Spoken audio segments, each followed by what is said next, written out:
Welcome to our Zoom lessons on the story of Jesus. My name is Jamie Knapp, and in this lesson, we will focus on Herod. Let's share the screen so we can get to the PowerPoint slides.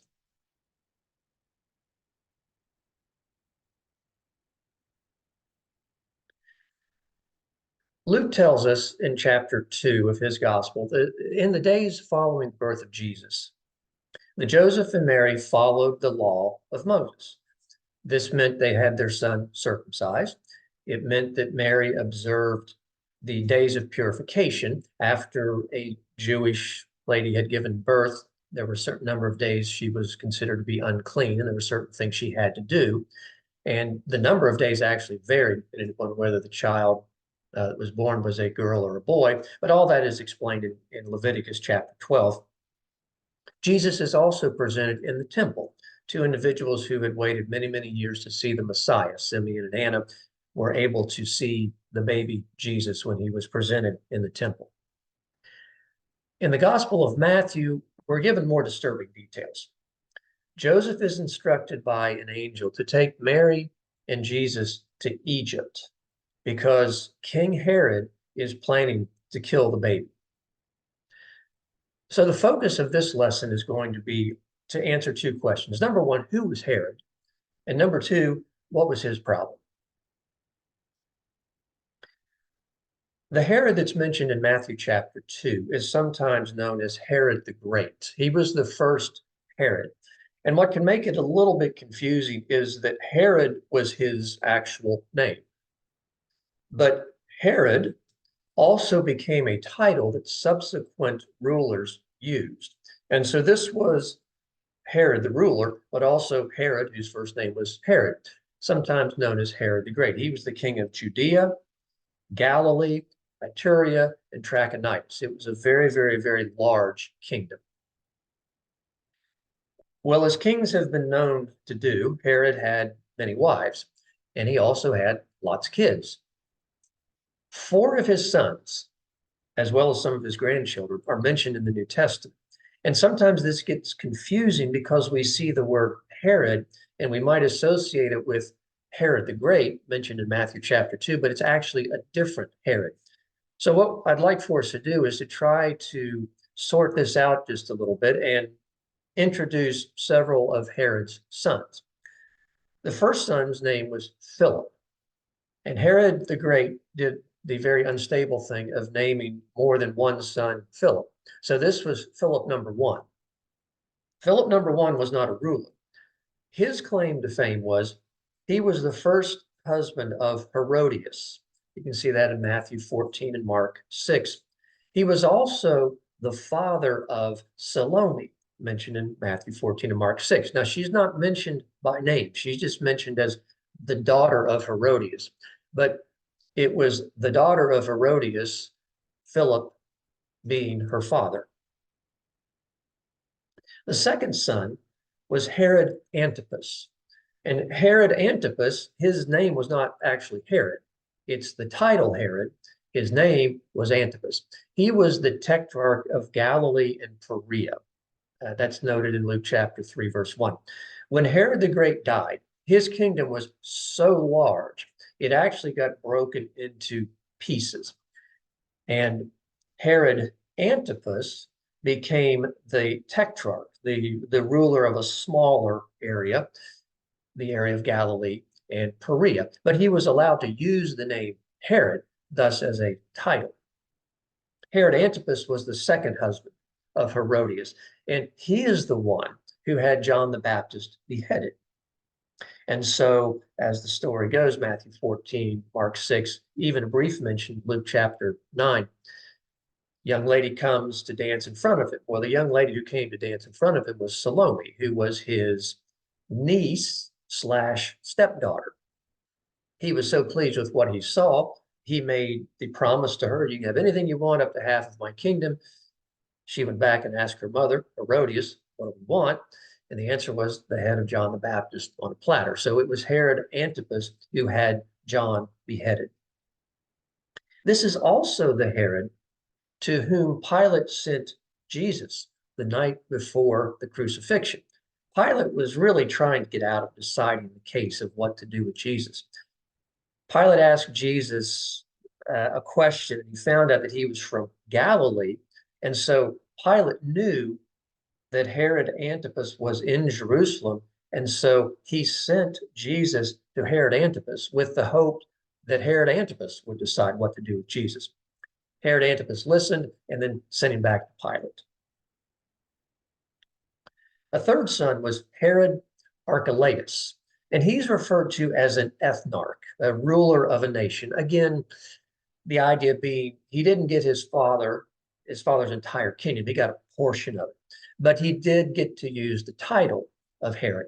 So Herod Archelaus was the ruler of Judea, Idumea, and Samaria.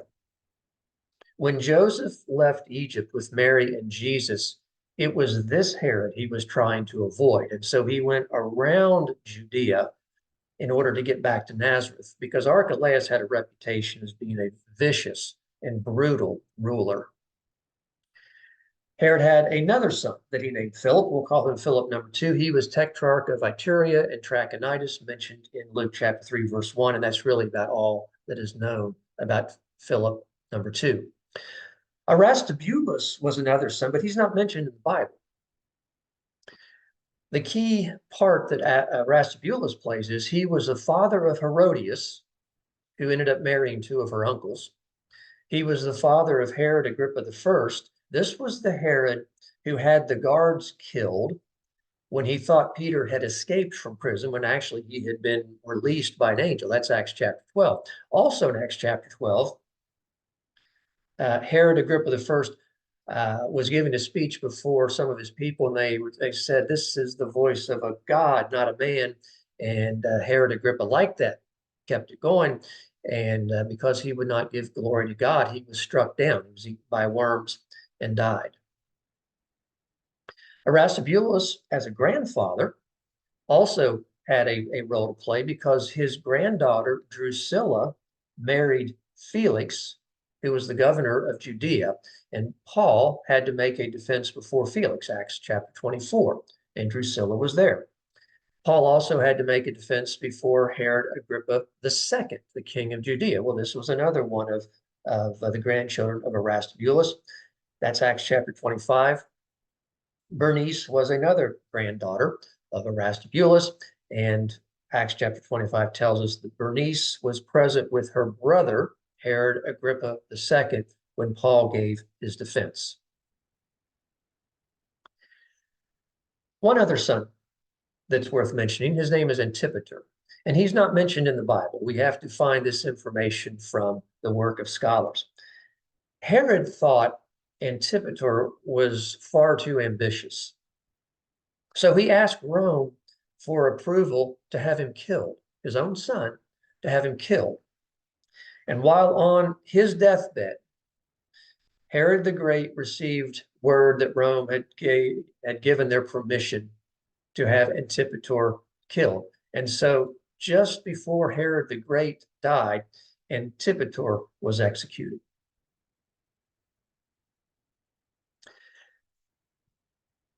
Herod's treatment of Antipater is alarming, but it tells us a great deal about the kind of man he was. And so now we want to focus very specifically on Herod the Great.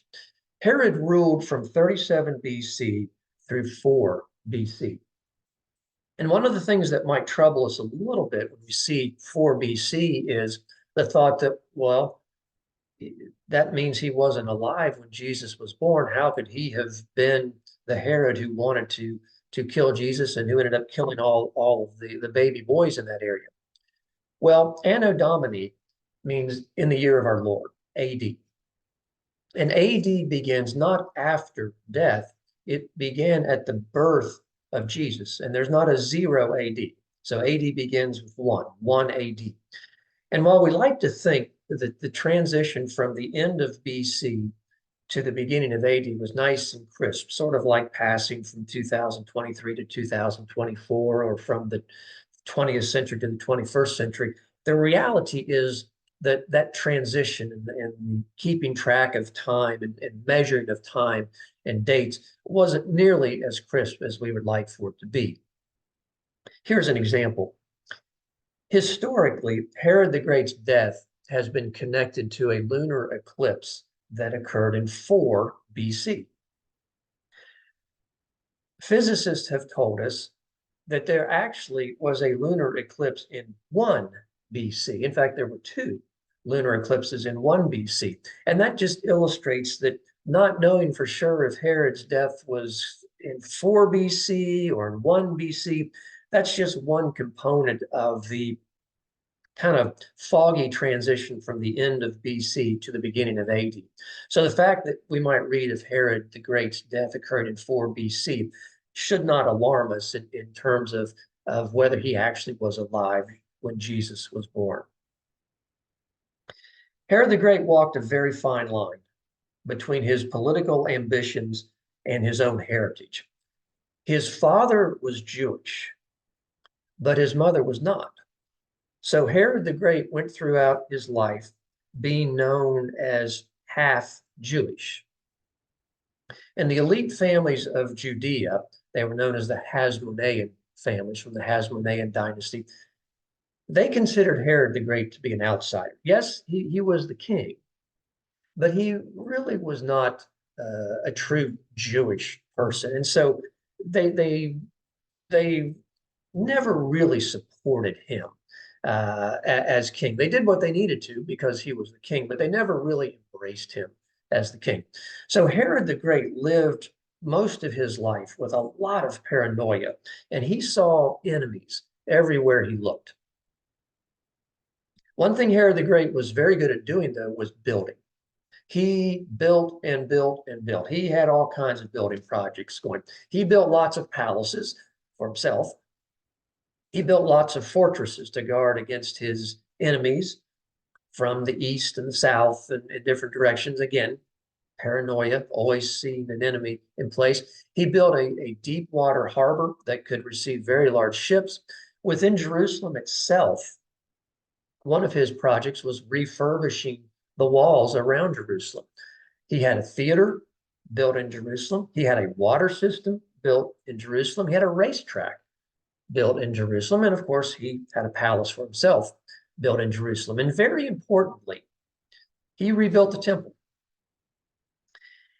And the project actually began with a massive, massive stone platform being constructed.